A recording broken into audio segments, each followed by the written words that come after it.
Le Donbass toujours sous le feu des bombardements russes. Volodymyr Zelensky réitère ses demandes d'armes aux Occidentaux et exhorte son peuple à tenir bon.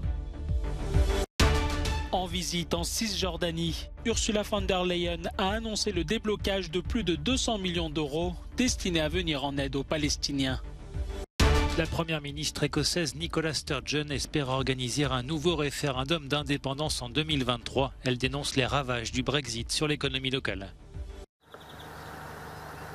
C'est dans les souterrains de cette grande usine chimique de Severodonetsk que plus de 500 civils sont actuellement retranchés. La Russie, qui bombarde sans relâche la ville depuis plusieurs semaines, a proposé qu'un couloir humanitaire soit mis en place ce mercredi.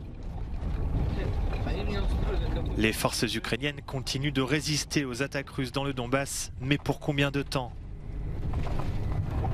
Mardi, le président Volodymyr Zelensky a réitéré ses demandes d'armes supplémentaires aux Occidentaux et exhorté son peuple à tenir bon. Nous avons malheureusement des pertes et elles sont douloureuses, a-t-il déclaré. Mais nous devons nous accrocher. Tenir bon dans le Donbass est crucial.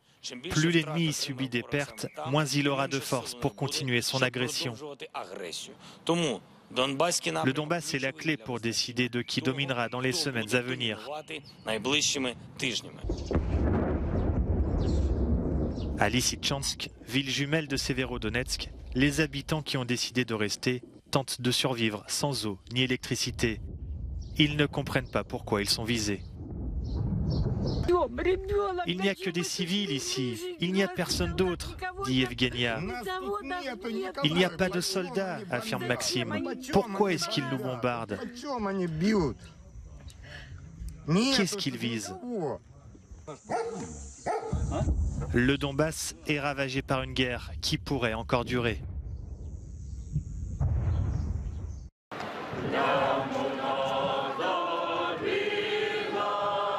Les Ukrainiens arrivés en Russie depuis le début de la guerre sont-ils des réfugiés ou des déportés? C'est la question que beaucoup se posent en ce jour où Bruxelles se souvient des déportations massives à l'époque de l'Union soviétique. Pour commémorer les événements tragiques survenus il y a plus de 70 ans, une manifestation a été organisée devant le Parlement européen.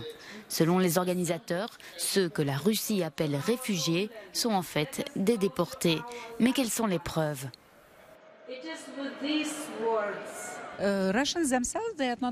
Les Russes eux-mêmes, ils ne le cachent pas.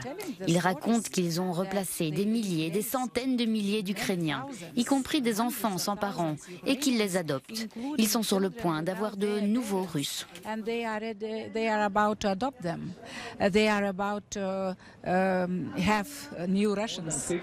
Parmi les personnes présentes à la cérémonie, il y avait de nombreux survivants de la déportation soviétique des années 1940. Certains de ceux qui ont connu ces voyages forcés envoient maintenant un message d'avertissement à l'Europe. C'est vraiment incroyable que cela se produise de nos jours. Mais il est très dangereux d'oublier cette agression, cette brutalité. Les Ukrainiens souffrent dans les camps de déportation dans différents endroits de Russie. Je ressens du fond du cœur qu'il est vraiment dangereux pour l'avenir de l'Europe de permettre l'utilisation de cette brutalité en Europe. Aujourd'hui en Ukraine, peut-être demain en Italie, qui sait? If we allow to use this brutality in Europe, today in Ukraine, maybe tomorrow in Italy, who knows? D'un côté, la Russie déclare qu'au moins 1 million d'Ukrainiens sont arrivés spontanément chez eux. De l'autre côté, l'Ukraine affirme que ces personnes ont été déracinées de leur pays. La guerre en Ukraine est dans les esprits et dans les discours de tous les dirigeants européens. Lors de sa première visite officielle dans les territoires palestiniens et en Israël, la présidente de la Commission européenne a annoncé le déblocage de plus de 200 millions d'euros de fonds européens destinés à venir en aide aux Palestiniens. Bruxelles ajoutera une enveloppe de 25 millions d'euros pour renforcer la sécurité alimentaire. L'agression russe a un impact dévastateur sur les prix des denrées alimentaires et sur l'approvisionnement en énergie. La Palestine est en effet dépendante des importations de céréales ukrainiennes, comme de nombreux autres pays vulnérables dans le monde. En visite aussi en Israël, le Premier ministre italien Mario Draghi, soucieux de réduire la dépendance au gaz russe, a plaidé pour une coopération gazière bilatérale. Mais le dirigeant italien n'a pas donné de détails sur la route que pourrait emprunter le gaz israélien pour rejoindre Rome. Sur le plan énergétique, nous travaillons ensemble pour l'exploitation des ressources gazières en Méditerranée orientale et au développement des énergies renouvelables. Nous voulons réduire notre dépendance au gaz russe et accélérer la transition énergétique pour atteindre les objectifs climatiques que nous nous sommes fixés. Découvert en 2010 au large d'Israël, le gisement gazier offshore Léviathan est l'un des plus grands au monde. Avec plus de 500 milliards de mètres cubes de gaz naturel, Israël pourrait être une des alternatives au gaz russe. La première ministre écossaise envisage d'organiser un nouveau référendum d'indépendance dès l'année prochaine. La Sturgeon a dévoilé le premier d'une série de livres blancs justifiant selon elle la rupture avec le Royaume-Uni et elle estime avoir la légitimité démocratique pour organiser une telle consultation publique à laquelle Londres s'oppose. Il y a un peu plus d'un an, j'ai été réélu Première ministre sur la base d'un engagement clair de donner au peuple écossais le choix de devenir un pays indépendant. Le peuple écossais a élu un parlement avec une majorité décisive en faveur de l'indépendance. Il dispose donc d'un mandat démocratique indiscutable.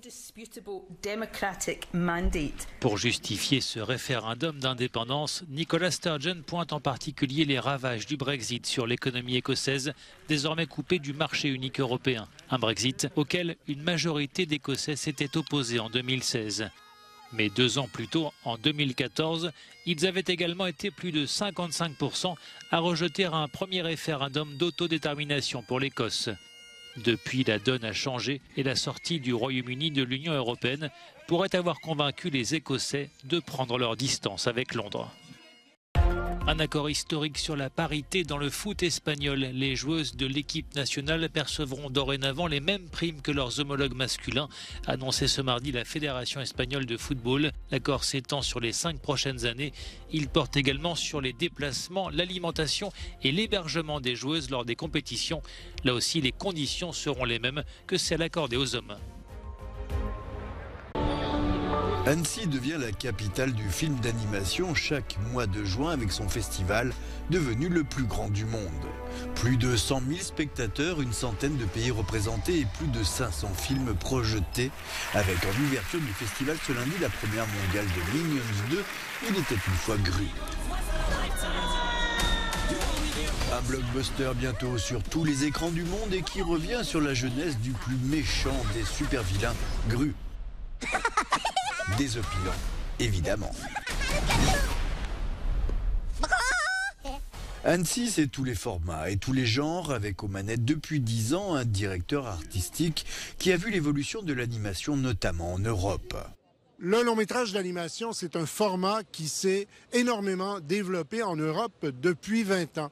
Et on voit là que l'animation est un véhicule parfait pour la coproduction, puisque on n'est pas prisonnier d'acteurs, de star system, pas prisonnier d'une langue et de versions. Donc il y a toutes ces possibilités qui facilitent, qui favorisent la coproduction. Parmi les 10 films en compétition pour le Cristal, 8 ont au moins un pays producteur européen. Nayola est une coproduction entre le Portugal, la Belgique, les Pays-Bas et la France. L'histoire de 3 générations de femmes touchées par la guerre civile en Angola.